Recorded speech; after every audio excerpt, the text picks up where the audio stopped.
Chers amis, bonjour. Nous sommes le jeudi 24 février 2022. Il est 9 heures. Quelques news de l'Arménie, de l'Artsakh et de la diaspora arménienne.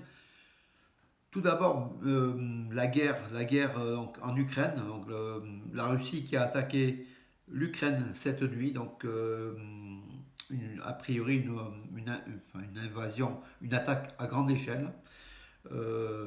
Quelles que soient les raisons donc invoquées par Poutine, la situation devient difficile pour les habitants, pour la population de l'Ukraine, 50 millions d'habitants, dont à peu près donc 700 à 800 000 Arméniens donc, en Ukraine, donc ils sont nombreux, 3 millions en Russie, 700 à 800 000 en Ukraine. L'ambassade d'Arménie en Ukraine à Kiev a affirmé qu'elle suivait de près donc la communauté arménienne et qu'elle était en contact permanent avec les citoyens arméniens d'Ukraine. Voilà. L'Ukraine qui a demandé, donc les relations entre Kiev et Ankara, l'Ukraine qui a demandé l'aide de la Turquie contre la Russie. On va bien voir ce qui va se passer, mais en tout cas, ça promet d'être, comment dirais-je, si la Turquie intervient, vous vous rendez compte, le partenaire de la Russie, ce qui va en être donc de l'Azerbaïdjan, de l'Artsakh et des relations russo-turques. Bon, n'allons pas trop très, très loin, mais en fait, cette proximité entre l'Ukraine et la Turquie était connue. Et là, Erdogan d'ailleurs a appelé Poutine, avait appelé hier Poutine pour se plaindre justement de l'attitude de la Russie envers l'Ukraine. La Turquie qui défendait le camp de l'OTAN, comme l'Ukraine d'ailleurs, face à Poutine qui ne veut pas voir l'OTAN à ses frontières. Qu'il ait tort ou qu'il ait raison, en tout cas, c'est la volonté donc de Poutine. Voilà, tout simplement. Le ministre arménien de la Défense donc, sera justement en Russie, rencontrer son homologue russe, donc le Shoigu, le ministre de la Défense, donc Soulen Pabikian, le ministre de la Défense, est parti donc aujourd'hui donc pour une visite de travail pardon, en Russie. Donc pendant cette crise russo-ukrainienne, ça promet aussi donc on va voir l'attitude de la Russie par rapport à l'Arménie et par rapport peut-être aussi à l'Artsakh. Peut-être beaucoup de choses, peut-être des éléments vont changer en fait, donc dans la géostratégie, tant au Sud-Caucase, enfin au niveau déjà des implications au Sud-Caucase, et sur ce front russo-ukrainien. Voilà. Erdogan et Aliyev ont discuté ensemble hier donc des relations avec l'Arménie, tout simplement, parce que Ankara, on a l'impression qu'Ankara demande toujours le feu vert à Bakou pour ses relations avec l'Arménie. Voilà. Le ministre de l'économie, donc Keropian, a affirmé que donc la crise ukrainienne, l'Arménie tentera, donc nous essaierons de faire en sorte que nos entreprises souffrent le moins possible des développements autour de l'Ukraine, a affirmé donc Vahan Keropian, le ministre arménien de l'économie. Parce que de toute façon, que ce soit la crise russe ou une crise ukrainienne, l'Arménie qui est directement reliée à l'économie de ces pays-là peut faire les frais directs, donc tout simplement au niveau économique. Voilà, donc encore une affaire de corruption. La justice, en fait, la justice a saisi les biens de l'ancien directeur du métro d'Erevan, Paylak Yayloyan. Paylak Yayloyan, l'ex-directeur du métro Garen Demirjan d'Erevan, pour détournement de fonds, détournement de biens, de fonds, enfin là, voilà. Lui et toute sa famille ont été mis sous séquestre au niveau des biens. En attendant le jugement, je crois que c'est dans quelques jours. Le président de l'Arménie, par intérim, qui a remplacé Armen Sarkisian, c'était le président du Parlement arménien, Alan Simonian. Il a reçu un groupe de soldats qui avaient participé aux trois guerres de l'Artsakh. Donc il s'est inquiété un petit peu de leur sort, de leur devenir, de leur avenir professionnel. Et il a promis donc de suivre un à un chaque dossier, de les aider justement dans cette vie civile. Beaucoup de ces soldats sont handicapés aussi. Voilà, faire les trois guerres en Artsakh, c'est quelque chose d'assez fort. Voilà. Que dire. Oui, 8 diacres ont été ordonnés à Saint-Etchmiadzin, donc ils vont aller dans la région d'Armavir. Armavir, parce que l'Etchmiadzin est déjà dans la région d'Armavir. Ils vont servir donc l'église arménienne donc d'Armavir.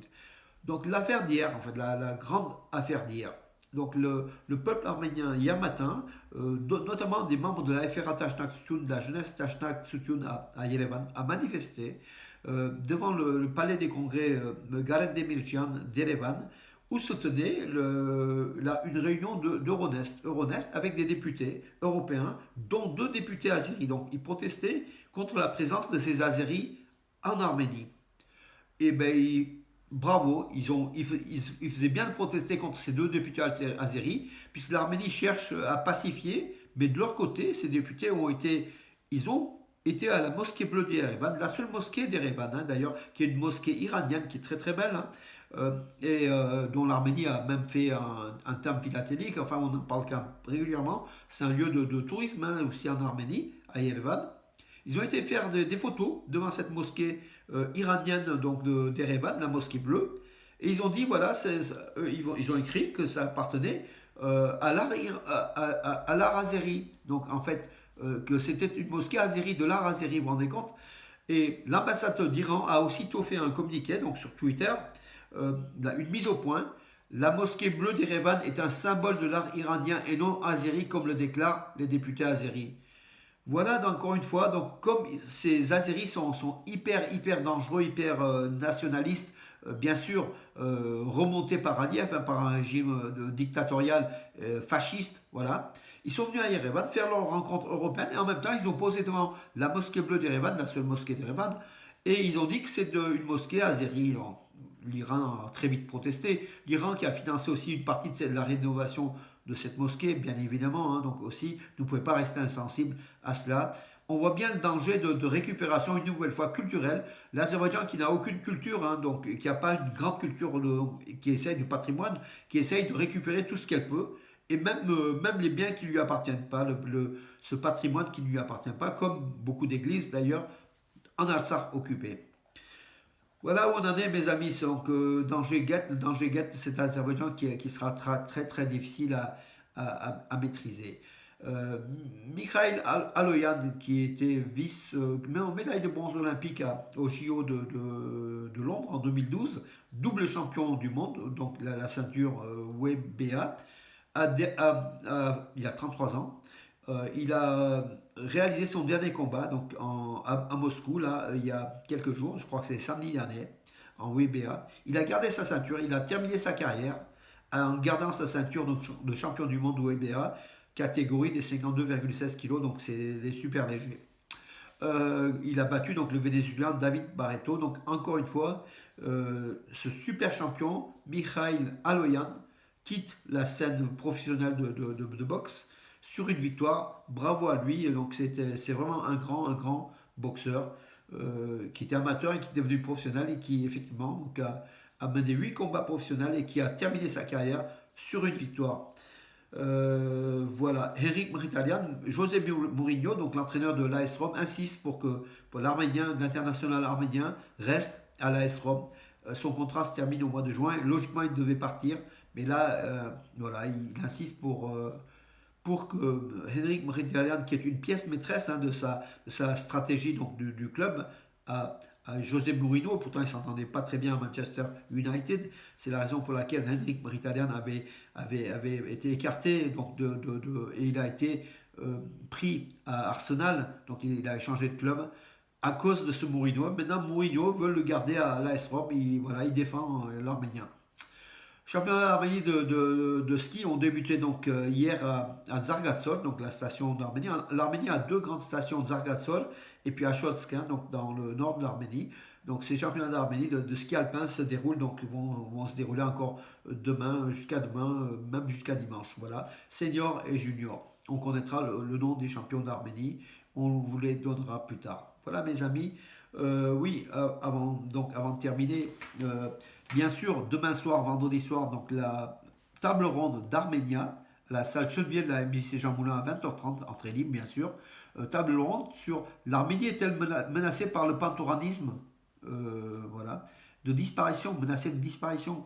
Et les événements donc, en cours aujourd'hui prouvent qu'à tout moment un pays peut envahir un autre, donc ça fait quand même très peur pour les petites nations. Et l'Arménie est une petite nation. Le Dauphiné ce matin, donc, bravo aussi il y aura un concert donc, samedi soir à 20 h au théâtre de la ville de Valence, le quatrième concert international du Duduk. Et là, je salue mon ami Lévon Chatikian, également Georges Rasclan, qui est l'un des organisateurs, hein, qui est ici adjoint au maire à Valence. Festival international du Duduk à 20 h au théâtre de la ville. Voilà, et puis bon, il y aura la réunion des anciens combattants d'origine arménienne, donc samedi matin à 10 h, l'Assemblée générale à partir de 10 h à la Maison de la Culture arménienne, donc rue Pompéry à Valence. Voilà mes amis, écoutez, j'en ai fait le tour, et puis après je parlerai aussi de Aivazovski, j'en ai parlé hier, je vous redonnerai la semaine prochaine justement la date d'une conférence, hein, sur ce peintre d'origine russe, le peintre des marines, qui est réalisé par une association franco-russe ici à Valence. Voilà mes amis, c'est tout pour aujourd'hui, je vous donne rendez-vous à demain, bonne journée.